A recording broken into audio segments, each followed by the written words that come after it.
Hello students, welcome back to your own channel. We are here with the second poem from the book Flamingo for class 12th in English. The name is Elementary Classroom in a Slum. The elementary school classroom in a slum. And to begin with, this will be in 3 parts because it is roughly around 66 MCQs. So I have divided them in 3 different parts, so it's easy for you to attempt on the link and also listen in the video. Because at a stretch you might get tired listening to 66 questions in one go. So it's in 3 parts. So the first MCQ to begin with is, what does gusty waves imply? Unhappy children, deceased children, energetic children, or slum children? So children, the answer for the gusty waves imply is energetic children. Children with lot of energy. जो बच्चे होते हैं उनके बहुत energy होती है, उसको gusty waves से imply किया गया है. Let's go to the next MCQ.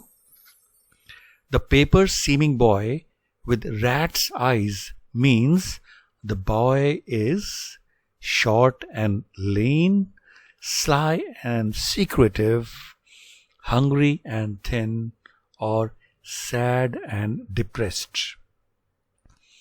बच्चों जो इस पोएम में ना यूज किया था, paper seeming boy with rat's eyes.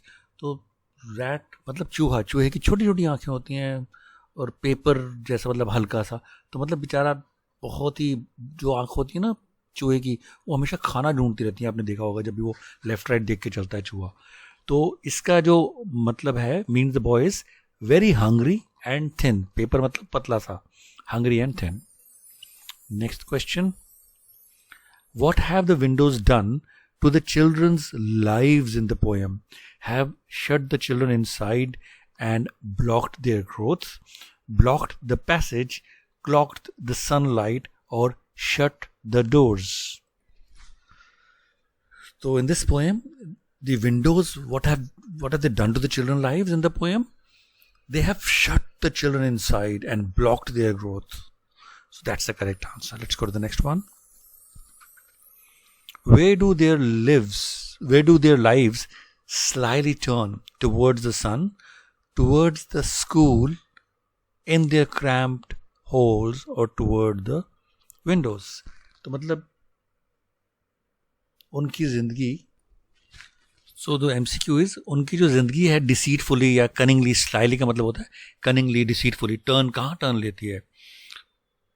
और इसका आंसर है इन देयर क्रैम्प्ड होल्स.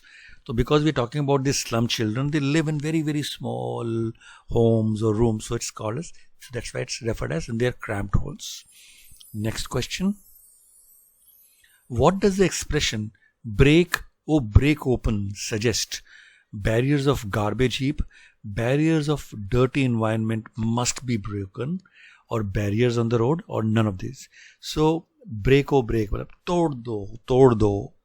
इसका क्या सजेशन है इस पोएम में? इसका सजेशन ये है कि barriers of dirty environment must be broken. जो गंदा एनवायरनमेंट है आपके आसपास, उसको तोड़ना चाहिए, जो आपको ग्रो करने से रोकता है. Who sits at the back of the class? A tall girl, a sweet and young pupil, a paper seeming boy, a girl with a hair like rootless weeds. Answer to this is a sweet and a young pupil. You'll have to remember this one. Identify the literary device in father's gnarled disease. तो बच्चों ये बहुत MCQ आएंगे आपके जितनी भी poems होंगी, और आपको ये जानना बहुत ज़रूरी है कि व्हाट ऑल दीज मीन्स. मैं कोशिश करके एक वीडियो इस पर भी बना के आपके लिए पोस्ट करूँगा, जिससे कि लिए आपको आसानी से समझ में आए, और जब भी रेफ़र करना चाहें आप करें. तो metaphor, what is metaphor? Metaphor is comparison of 2 things, but उसमें लाइक और एज यूज़ नहीं करते. बोलते ना एज बिग एज माउंटेन, ये मेटाफर नहीं होगा. ठीक है. सो metaphor is comparison but without using as or like. तो कोई भी comparison जहाँ पे आएगा, जहाँ पे as और like use नहीं होएगा, वो metaphor होगा. Like life is one big roller coaster ride. इसमें आप देखेंगे कहीं पे like नहीं आया, as नहीं आया, ये metaphor है. तो यहाँ पे father's gnarled disease, क्या हो सकता है, देखते हैं। पहले मैं आपको बातें बाकी बता दूं। एलिट्रेशन क्या होता है? Repetition of initial consonant sound, like she should sleep in a shade. इन सब में एस जो है रिपीट हुआ है हर एक वर्ड का, ये एलिट्रेशन होगा। जो पर्सनिफिकेशन होता है, ये एक attribute of a human is given to a non living thing. जैसे कि हमने पिछली पोएम में सुना था ना, स्प्रिंटिंग ट्रीज, तो स्प्रिंट तो आदमी करता है, पर्सोनिफाई किया था ट्रीज को, वो पर्सोनिफिकेशन। सिमिले जो होता है, सिमिले is comparison of two things using like और एज। तो आपको याद रखना है मेटाफर और सिमिले सेम, बट सिमिले में एज और लाइक यूज होएगा। जैसे the kids backpack was as heavy as bag full of rocks, so as use हुआ है, so that is simile। और जो हमने ये देखा है फादर्स नाल डिजीज, ये आपका कौन सा अब इसमें से हो सकता है? आप सोचिए। एलिट्रेशन तो नहीं होगा क्योंकि रिपीटिशन नहीं है, सिमिले भी नहीं होगा क्योंकि लाइक और एज यूज नहीं है, पर्सनिफिकेशन भी नहीं होगा क्योंकि इसमें नॉन लिविंग कुछ यूज नहीं है, तो इसका आंसर मेटाफर है। Let's go to the next one. Identify the literary device in whose language is the sun. Whose language is the sun?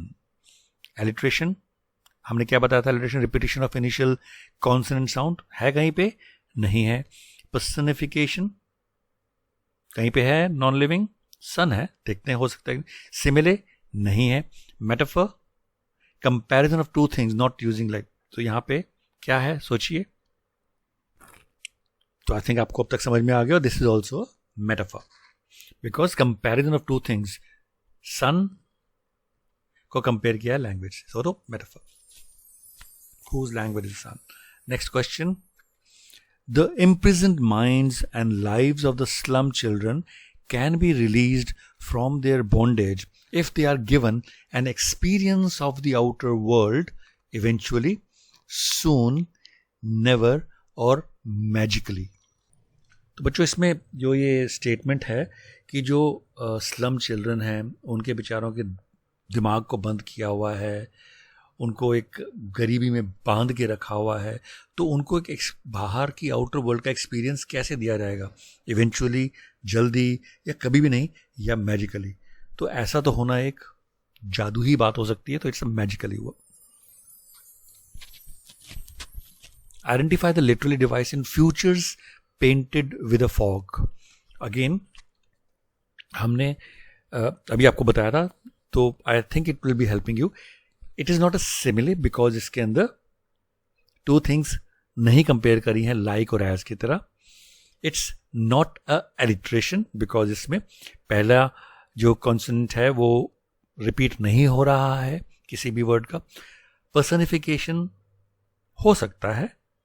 Future painted with a fog, तो इसमें non living तो कुछ दिख नहीं रहा। मेटाफर यानी कि comparison of two things, so future painted with a fog. So again इसमें कंपैरिजन किया गया है ऑफ टू थिंग्स, इसलिए it will be metaphor. So comparison of two things not using like or as is metaphor।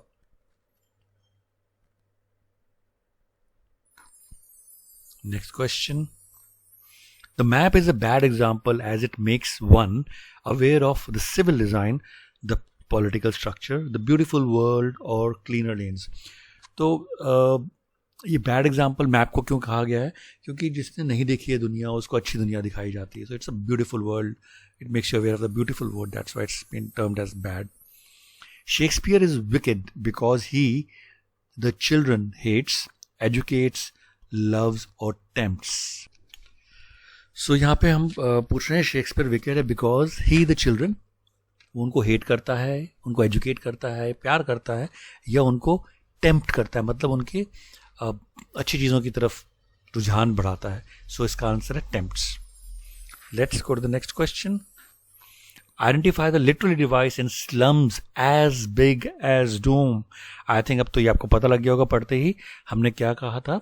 जहां पे भी दो चीज़ों को कंपेयर किया जाएगा, as या like से it will be simile. So simile. Options are personification, alliteration, metaphor or simile. So simile. बड़ा इजी था. आई थिंक इससे आपको फ़ायदा होएगा. आप जल्दी से बाकी सब लिटिल डिवाइस पहचान लेंगे.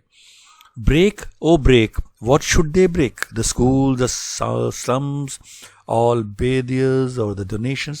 So all barriers is the answer. Barrier break करने चाहिए. Identify the little device in like roofless weeds. Simile, metaphor, alliteration or personification.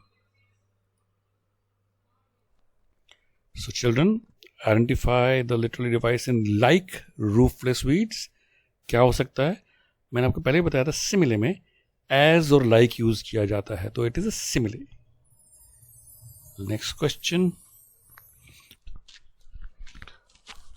So the question is, on sour cream walls donations suggest schools are small but they try to impart education. Schools are well equipped. Schools have a poor and ill-equipped environment, or schools meet the education requirements of the children through donations. So beta, the sour cream walls donation suggests that schools have a poor and ill-equipped environment. Next question. What does the map represent? World of the poor, world of the rich and powerful, world the poet wants for the slum children, or world of the slum school children. तो जो map होता है ये हमेशा अच्छी चीज़ें दिखाता है ज़्यादातर. So it is world of the rich and powerful it represents. Identify the literal device in rat's eyes. Is it simile? Simile मैंने आपको बताया था. Is it comparison with as or like? नहीं. Is it metaphor? Comparison of two things without using as or like? Not sure. Is it alliteration? That is repetition of initial words. R or I अलग अलग consonant है, नहीं है. Is it personification? ऐसा भी नहीं. तो it's a metaphor. It's using without using as or like comparison. The last stanza is unlike the rest of the poem. Pessimistic, short, long और optimistic. तो हमने देखा है जो इस पोएम का लास्ट स्टैंजा है वो बहुत ऑप्टिमिस्टिक है. It is why it is optimistic. The colour of the Sawar cream is pail, yellow, white और ऑफ वाइट. ये तो बड़ा इजी है बच्चों, आपको पता होगा जो सावर क्रीम होती है उसका कलर क्या होता है? Of white. Next colour. Next question. What is the stunted boy reciting? His composition, the lesson from his desk, leaves of nature और Shakespeare's poet. And children, the answer for this is the lesson from his desk. And here we come to the last MCQ of the part 1. I hope you're enjoying it. If you are, please do subscribe, like and share this channel. So identify the literary device in spectacles of steel. Is it personification? हमने आपको बताया है. What is personification? It attributes of a human are given to a non-living things. So देखते हैं. Alliteration तो ये हो नहीं सकता क्योंकि there could be, S and S is getting repeated. It could be, let's see. Similar तो पक्का नहीं है. It's not using as or like. Metaphor, it could be. It may be comparison without using as or like. So guess. So ये किस में है? ये comparison है actually.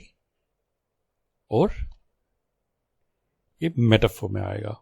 So that's it, children, and all the very best for your exams, and do watch the part 2 of this also.